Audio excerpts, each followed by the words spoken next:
fariseos, seduceos, los esenios. Muy buenas tardes, familia. Dios les bendiga. Quiero recomendarte esta palabra en la que estamos trabajando hoy, una palabra especial que el pastor Guillermo tiene para ti. Si estás en los caminos de la transformación, si estás en los caminos de Cristo, no te pierdas esta predicación. También quiero darte las gracias por suscribirte, gracias también por los comentarios y gracias por todos los buenos deseos que tenéis para con el canal. Que Dios os bendiga. En esta mañana quiero compartir con ustedes el último mensaje de esta serie que lo he titulado Transformados para transformar. Porque la transformación tiene un propósito específico. Tú eres tocado por Dios, tú eres cambiado, tú eres transformado por Dios para ser un instrumento en las manos de Dios. Para que otros puedan, con la ayuda tuya, también tener un encuentro con el Señor y empezar la experiencia de la transformación.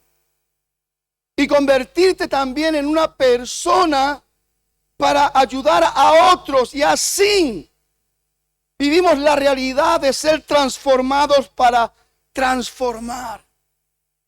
Vimos la realidad de entender el valor de lo que hemos recibido. Lo hemos recibido de gracia, como dice el apóstol Pablo, tenemos que dar de gracia. Nos convertimos en una fuente de bendición. Nos convertimos en una fuente de edificación.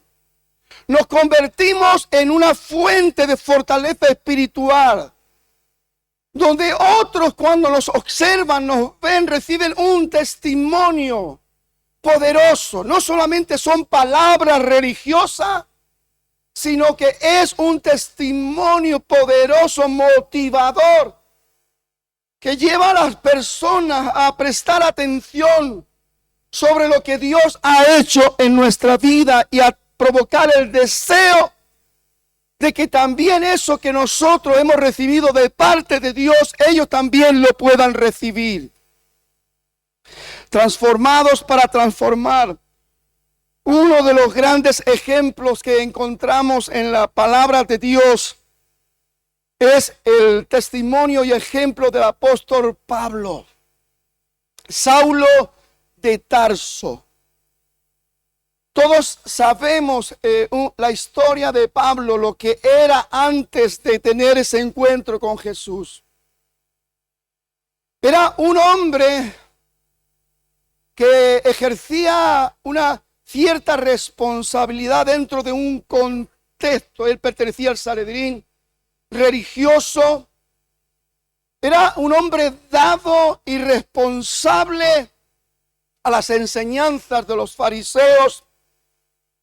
Él había estudiado a los pies de Gamaliel y hay un comentario donde se dice de que él era iba a ser el sucesor de Gamaliel. Gamaliel era un maestro del Sanedrín. Algo importante. Y Pablo iba enfocado, importante dentro del contexto de los judíos, dentro del contexto de los fariseos, que eran los que de alguna manera eran los mayoritarios. Estaban los fariseos, seduceos, los esenios, pero los que realmente en ese tiempo tenían más poder, más proyección, eran los fariseos, y Pablo pertenecía y era un hombre importante dentro también del Sanedrín. Cuando Jesús ascendió al Padre, todos sabemos que la iglesia no quedó huérfana, no quedó sola, porque como nuestro Señor Jesús prometió, así se cumplió, que Él enviaría al Consolador, al Espíritu Santo, para que estuviese con nosotros todos los días hasta el fin. Pero la iglesia entró en una situación sumamente delicada, En un momento determinado se produjo lo que podríamos llamar el asesinato del primer mártir de la iglesia, Esteban. Y parece ser que esto agradó al contexto farisaico. Y de hecho Pablo fue testigo y él también dio su aprobación de la muerte de Esteban.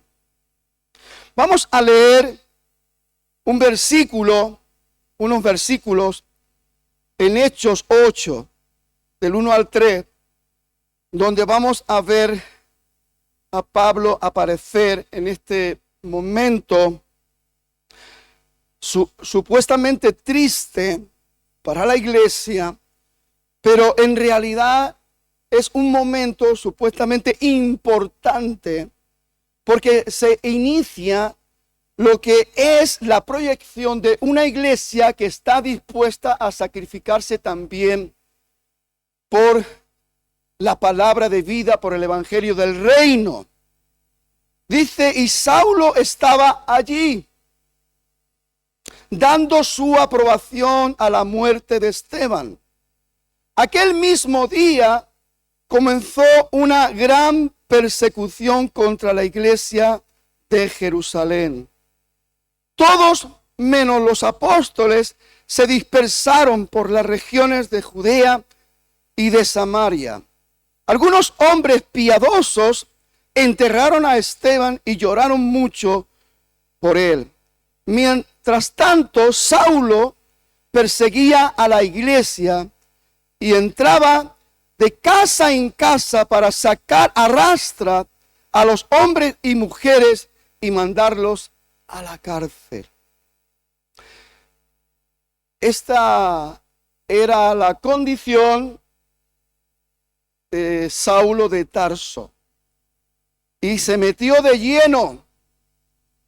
Yo pienso que Saulo de Tarso se pensaba que estaba haciendo un gran favor, tomando cartas sobre esa situación de este movimiento, que a lo mejor dirán, un movimiento sumamente herégico, un movimiento sumamente extraño, que viene a perturbar lo que es la ley de Moisés y tantas cosas que estaban aferrados por los fariseos.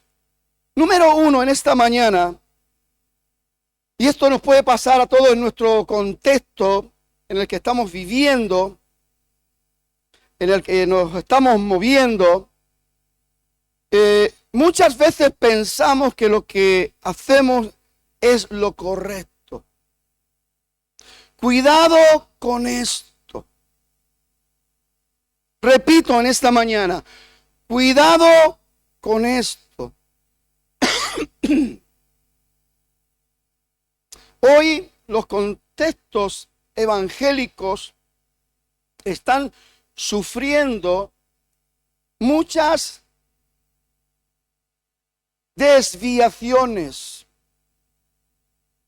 Desviaciones que sin duda nos aparta de la verdad eterna. Y llegan a la conclusión que lo que están haciendo es lo correcto. Hay gente dentro del contexto evangélico que están asumiendo un legalismo terrorífico. Iglesias que a través de mandamientos de hombre y enseñanzas de hombre están atando la libertad de los creyentes, de los hijos de Dios. Y llegan a asumir que lo que están haciendo es lo correcto.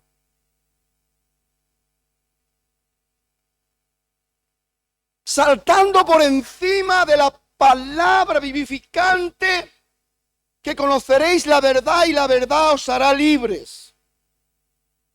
Y si el Hijo os libertare, seréis verdaderamente libres. El creyente es llamado a ser libre.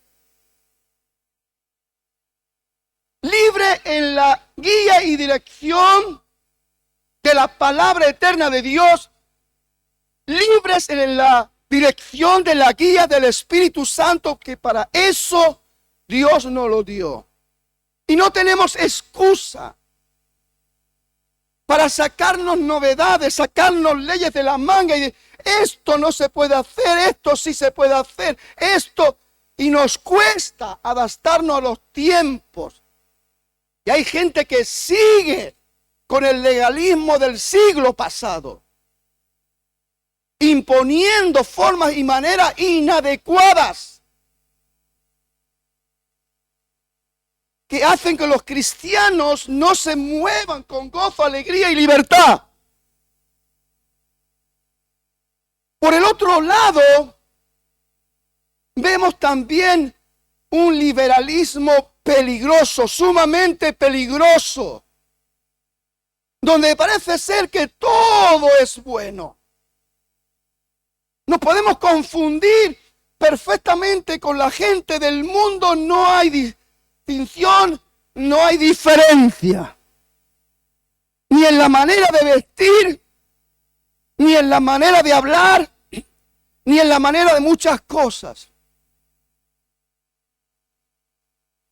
Yo siempre digo que hay que saber adaptar las escrituras y adaptarlas al tiempo que nos ha tocado vivir.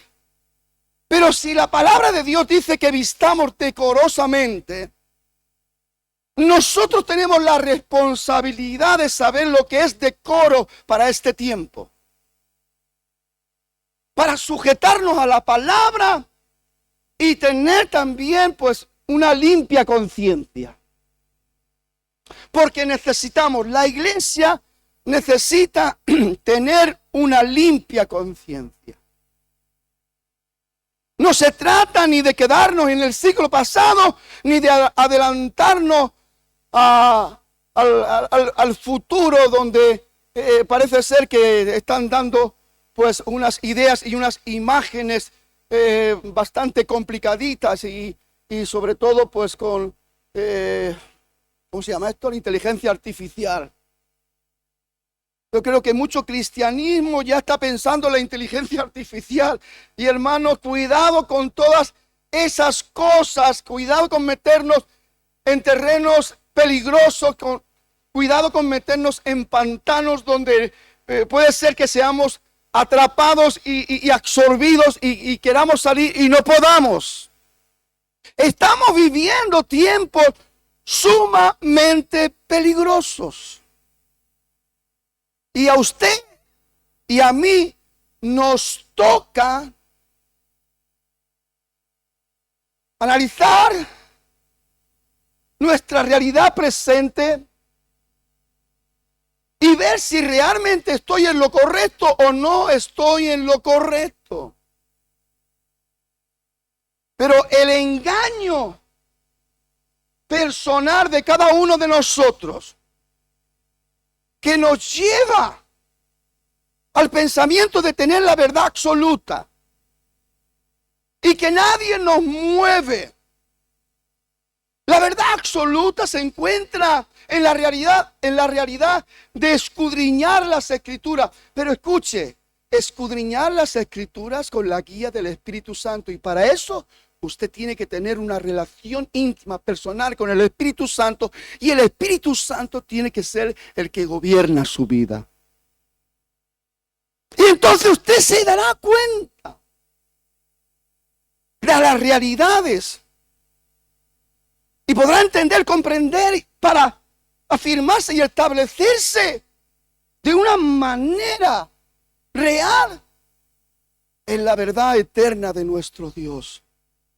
Y tener una conciencia libre de aquellas cosas que muchas veces ahí nos están redarguyendo. Y el Espíritu Santo redarguye tanto de pecado como de aquellas cosas que debiéramos de estar haciendo y no hacemos. o como aquellas cosas que nos estamos adelantando a hacer que no debiéramos de hacer. Y esto es importante. Dice Hechos 9:1, mientras tanto Saulo no dejaba de amenazar de muerte a los creyentes en el Señor. Por eso se presentó al sumo sacerdote y le pidió cartas de autorización para ir a las sinagogas de Damasco a buscar a los que seguían el nuevo camino, tanto hombres como mujeres, y llevarlos presos a Jerusalén. Pablo vivía en esa convicción que lo que estaba haciendo era correcto y bueno para su país, bueno para los fundamentos farisaicos, bueno para lo que ellos creían, las ideas fundamentales de su religión principal y todas estas cosas. Pablo se levanta como un hombre honesto, peleador, luchador contra lo contaminante. Cuidado, hermanos queridos. Tenemos que percatarnos, este tiempo que vivimos, que nos ha tocado vivir, todavía es mucho más peligroso que los tiempos que le tocó vivir al apóstol Pablo y a la iglesia en ese tiempo. Hoy en día cuesta más poder ver con claridad dónde está el peligro, porque el diablo es muy sutil. El diablo tiene una especialidad para engañar terriblemente. Es el padre de mentira. Lo triste es que a veces nos tragamos las mentiras del diablo con patatas. Y nos ponemos a altercar unos con otros y nos ponemos a discutir unos con otros y cada uno tiene su idea, cada uno tiene.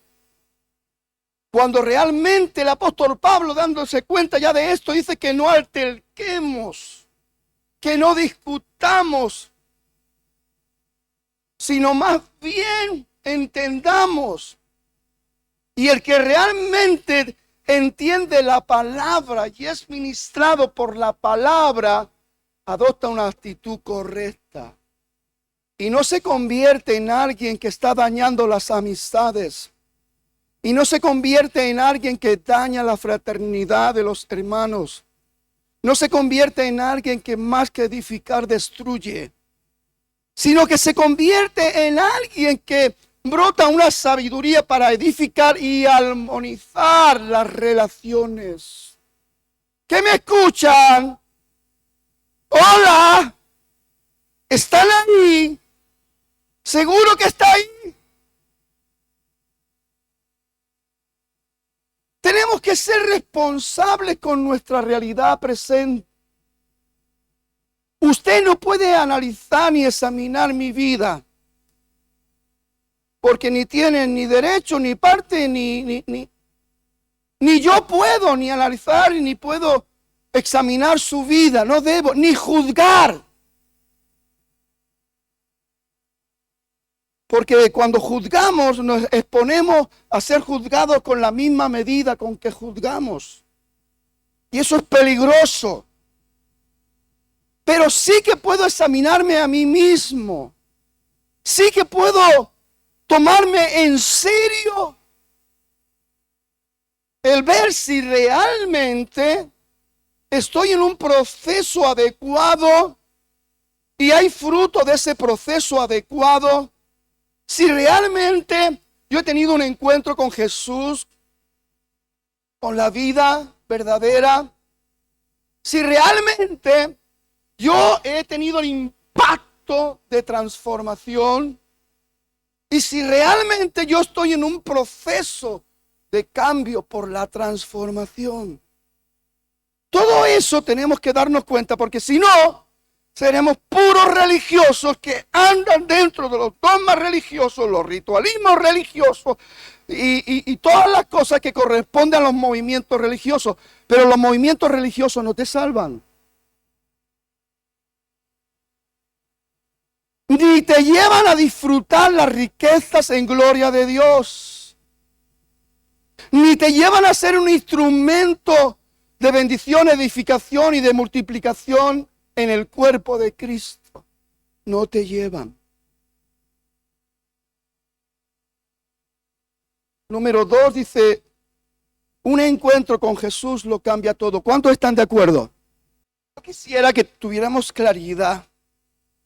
El hecho que nosotros llamemos un retiro, lo llamemos encuentros, no quiere decir que usted vaya a tener un encuentro. Estamos moviendo y promoviendo, porque en sí los que tenemos experiencia y responsabilidad espiritual, sabemos que tenemos que ayudar. Pero nadie puede decir a cien y a ciertas cuando vamos a un encuentro si realmente la persona ha tenido un encuentro real con Jesús. Pero que hay una necesidad importante en la vida de cada persona, porque tener un encuentro con Jesús es lo que realmente explosiona dentro de nuestras vidas. Y así como la experiencia del apóstol Pablo, que dejó de ser una persona que creía que lo que estaba haciendo era correcto, a dar un cambio total y extraordinario, ver las cosas de otra manera y accionarse en un contexto diferente, porque había descubierto la verdad de Jesús en su corazón. Dice Hechos 9, 3 al 6, mas yendo por el camino, porque Pablo pidió cartas para ir a Damasco, todos lo sabemos, porque él estaba convencido que había que cortar este movimiento, y él no estaba escatimando ni esfuerzo, ni lo que hiciera falta para disponerse, para acabar con este camino. Aunque Gamaliel en cierta ocasión dijo, ¿cuántos? Y lo dijo en el Sanedrín, se han levantado. ¿Cuántos movimientos se han levantado? Y de la misma manera que se han levantado, han desaparecido, en otras palabras. Pero vamos a pensar y vamos a preguntarlo, porque si esto es de Dios, no vaya a ser que nos encontremos luchando contra Dios. En realidad, Pablo, en ese encuentro con Jesús, se dio cuenta claramente que estaba luchando contra Dios.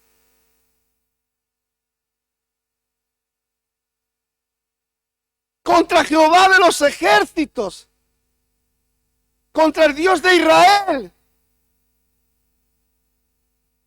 Contra el Dios donde él estaba de alguna manera queriendo manifestar todo su celo por el impulso religioso de los fariseos.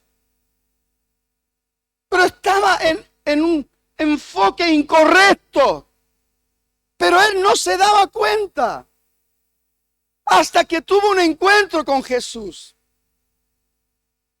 Vamos a leerlo. Mas yendo por el camino, aconteció que al llegar cerca de Damasco, repentinamente le rodeó un resplandor de luz del cielo, y cayendo en tierra oyó una voz.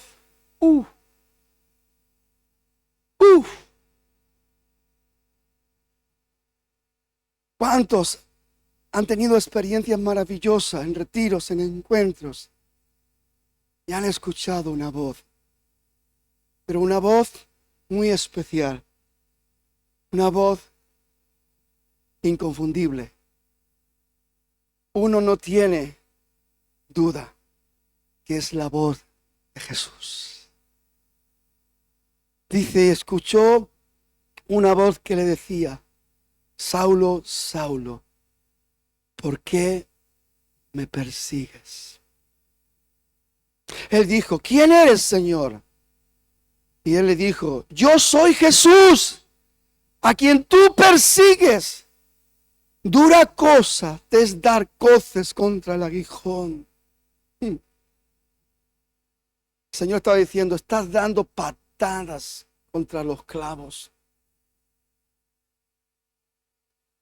Estás haciendo daño a ti mismo. Esto es muy duro, que estés tan ciego que no veas la realidad de la vida en Dios. Dura cosa te es dar coces contra el aguijón. Aquí ya sucedió algo. Saulo de Tarso ya se estaba desmoronando, porque estaba teniendo un encuentro real, glorioso y poderoso con Jesús.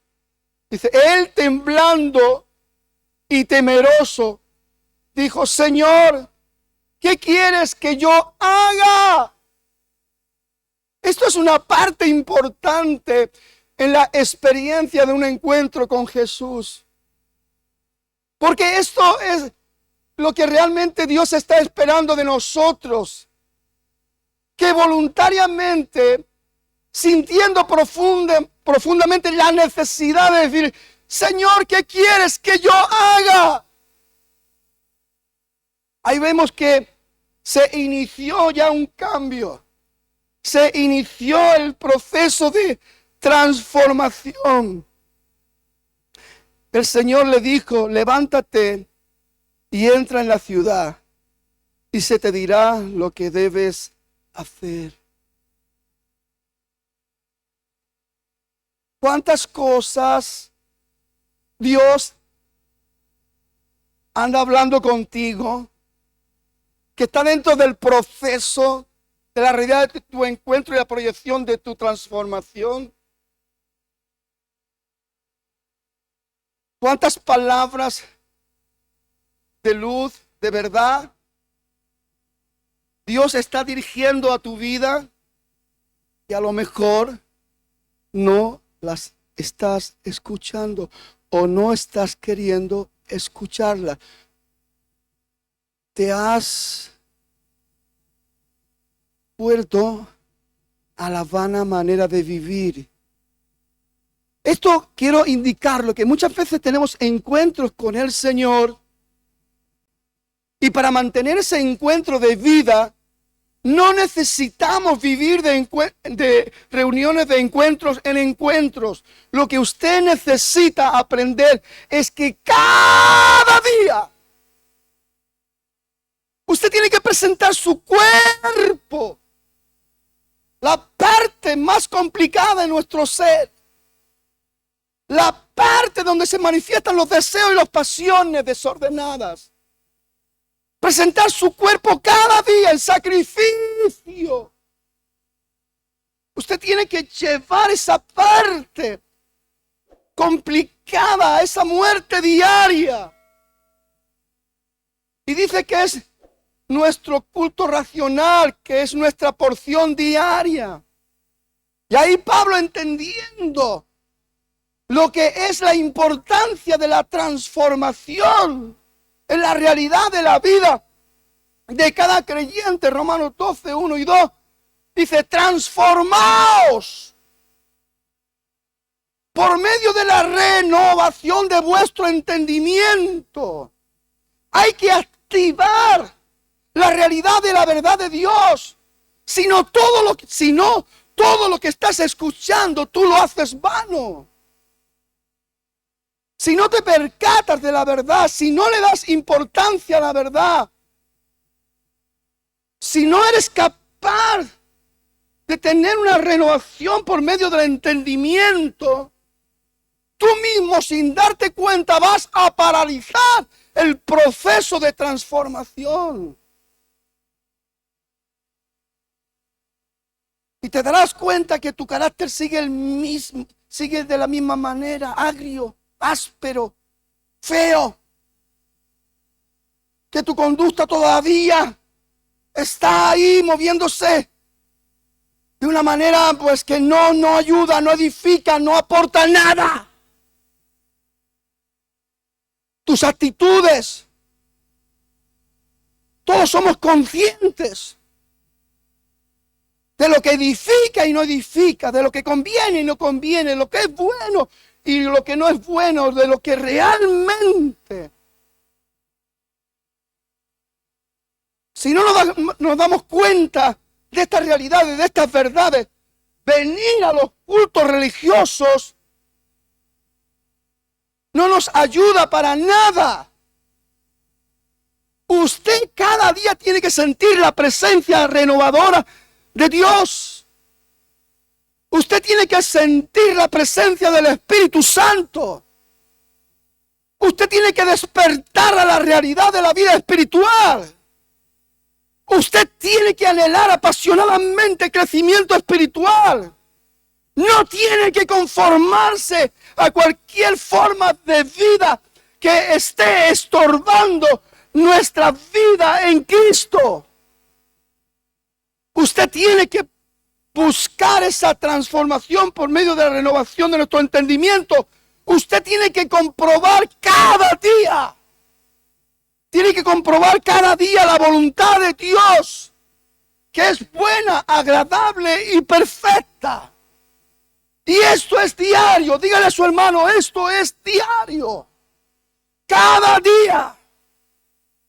Lo mismo que cada día usted desayuna, come. Lo mismo que cada día usted va al trabajo. Porque asume una responsabilidad y se esfuerza para hacer cosas. Aun cuando no le gusta, aun cuando no las quiere. Pero usted se esfuerza. Y en las cosas espirituales que son mucho más importantes que las físicas naturales, a veces no nos damos cuenta. Y dejamos de edificarnos, y dejamos de fortalecernos, y dejamos de fortalecer nuestra vida espiritual. Por eso, dice la palabra, debiendo ya ser maestros. El escritor a los Hebreos dice, porque hay muchas cosas que decir, difíciles de explicar. Debiendo ya ser maestros, todavía tienen necesidad de los primeros rudimentos. En Corintios dice, porque no pude hablaros como espirituales, sino como a carnales, como a niños en Cristo. Entonces nos damos cuenta de que hay cosas que nos están estorbando.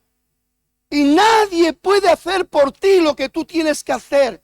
Nadie puede asumir las responsabilidades diarias que tú tienes que asumir. Nadie. Ni tu esposa que te ama, ni tu esposo que te quiere, ni tu hijo, ni tu hija, ni nadie. Es tu decisión. Tú eres el que tienes que levantarte. Tú eres el que tienes que asumir la responsabilidad de andar en esa proyección de nueva vida. Tú eres el que tienes que mantener erguido tu corazón para proyectarte en la nueva naturaleza. Tú y solo tú.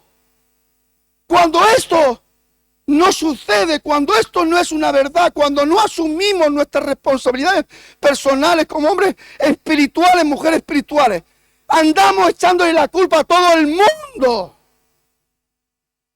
Hacemos las cosas mal, pero el culpable no soy yo, es el otro. Y argumentos y excusas no faltan para pensar que ese es el culpable porque me movió para esto, porque me provocó esta situación, porque dijo esta palabra. El hombre espiritual no pierde el tiempo con bobería y con niñerías. La mujer espiritual no pierde el tiempo con boberías ni tonterías. Se dedican a edificar. Se dedica a alentar, animar, motivar, sostener, apoyar. Tienen las ideas claras. Porque ese es el fruto de la transformación real.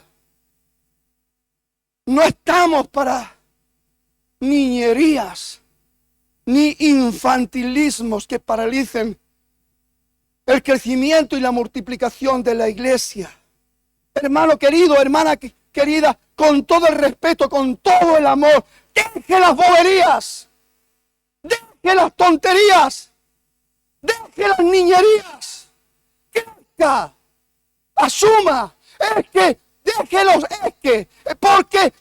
porqués, deje de mirar tanto el defecto de su hermano, mírese a sí mismo. Y si no le gusta lo que le ve, entonces ponga los ojos en Jesús, el autor y consumador de nuestra fe.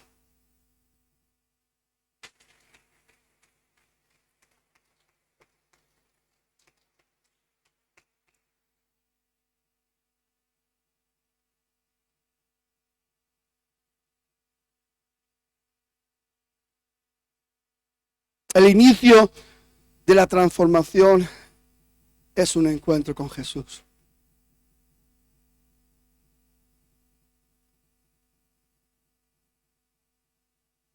¿Cuánta gente van de un sitio para otro? Porque no entiende, no ve, no comprende. Lo que se necesita es visión espiritual. Saber para lo que Dios nos ha llamado. Saber que si Dios te ha traído aquí, te ha traído con propósito. Saber que Dios te ha puesto en una familia para que la ames, la respetes y ayudes a la edificación de esta familia. No se trata de mirar la perfección de nadie porque no somos perfectos. Se trata de tener una visión y ver que todos estamos caminando en un camino de perfección. Y en la medida que podamos, coger de la mano a nuestro hermano y decirle, vamos, prosigue. Y otro día Él mismo te cogerá a ti en tus momentos de debilidad, en tus momentos de flaqueza, porque todos los vamos a tener. Pero qué bueno que tengamos siempre una mano de un hombre espiritual, de una mujer espiritual, dispuesta a echarte mano y a decirte, hermano, no te quedes ahí. Es un terreno peligroso. No andes regodeándote escuchando cosas absurdas. Eso va a herir tu corazón. No andes quejándote ni lamentándote, porque eso no te ayudará a crecer. No andes criticando a los demás. No andes murmurando de nadie. No andes levantando chisme, porque el chisme destruye las buenas relaciones. No andes equivocadamente, porque el diablo te va a robar los derechos legales. Y cuando el diablo roba los derechos legales, estás completamente anulado. Quieres, pero no puedes. Siempre hay algo que se pone ahí como una barrera. Quieres, pero no puedes. Te equivocas. Porque antes de querer de salir de esos hoyos que te has metido, lo que tienes que hacer es reconocer los errores que has cometido y pedirle perdón a Dios. Ponerte a cuenta con Dios y decirle, Señor, ¿qué quieres que haga? ¿Qué quieres que haga? Hechos 9:7 en adelante dice, y los hombres que iban con Saulo se pararon atónitos, oyendo a la verdad la voz, mas sin ver a nadie. Entonces Saulo se levantó de tierra y abriendo los ojos no veía a nadie. Así que dice, así que llevándole por la mano, lo metieron en Damasco, donde estuvo 3 días sin ver y no comió ni bebió. 3 días sin poder ver físicamente. Pero yo estoy convencido que en esos 3 días Pablo vio más que en toda su vida.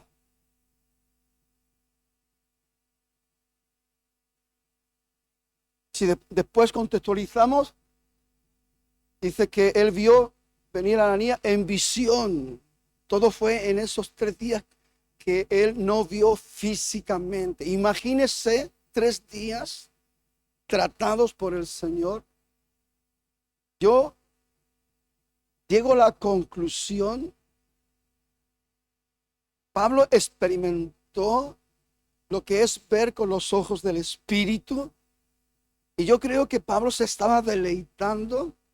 Y cuando llegó el momento que Ananías llegó para que recibiera la vista física, yo me imagino que Pablo, espérate un poquito más.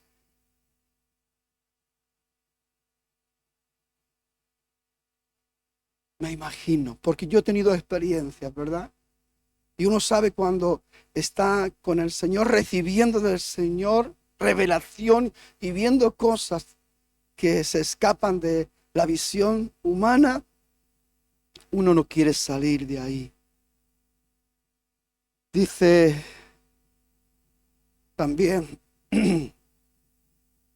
número 4, para terminar, de esta manera somos transformados. Transformados para transformar. Y aquí vemos lo que pasó con Pablo al final. En el capítulo 9, verso 10 en adelante, dice: había entonces en Damasco un discípulo que se llamaba Ananías, a quien el Señor dijo en visión: Ananías. Y él respondió: heme aquí, Señor. Y el Señor le dijo: levántate y ve a la calle que se llama Derecha y busca en casa de Judas a uno llamado Saulo de Tarso, porque he aquí que él ora. Estaba ciego, acuérdese, pero él oraba. Yo creo que Saulo empezó a orar en la dirección correcta, algo que nunca había podido hacer. ¿Sabe por qué? Por la influencia de la religión.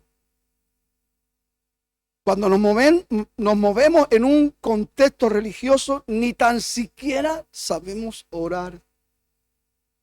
Porque para orar necesitamos también un trato de Dios en nuestras vidas. Y él oraba y ha visto, como que ha visto si estaba ciego. Y ha visto en visión a un varón llamado Ananías. Dios hablando a Ananías, lo que Pablo había visto ya, hasta su nombre ya sabía. Que entra y le pone las manos encima para que recobre la vista. Entonces Ananías respondió: Señor, he oído, dice, mucho acerca de este hombre. ¿Cuántos males ha hecho a tus santos en Jerusalén? Y aún aquí tiene autoridad de los principales sacerdotes para aprender a todos los que invocan tu nombre. El Señor le dijo: ve, porque instrumento escogido me es este para llevar mi nombre en presencia de los gentiles y de los reyes y de los hijos de Israel. Transformados para transformar. Instrumento escogido. Pablo tuvo un encuentro con Jesús, tuvo un trato con el Señor. Y Pablo ya no fue el mismo fariseo, engañado, atrapado por todo el movimiento religioso. Pablo fue libre. Tanto que todo su prestigio, todo su nombre, todo su historial, todo su currículo, dice que él lo tenía por basura para ganar a Cristo, para ser asido por el Señor, cogido por el Señor. Pablo nos muestra un ejemplo real, contundente, verdadero, de una verdadera transformación, de un verdadero cambio, de una verdadera proyección para ser un instrumento en las manos de Dios, para llevar el evangelio del reino a gentiles, a reyes y al pueblo de Israel.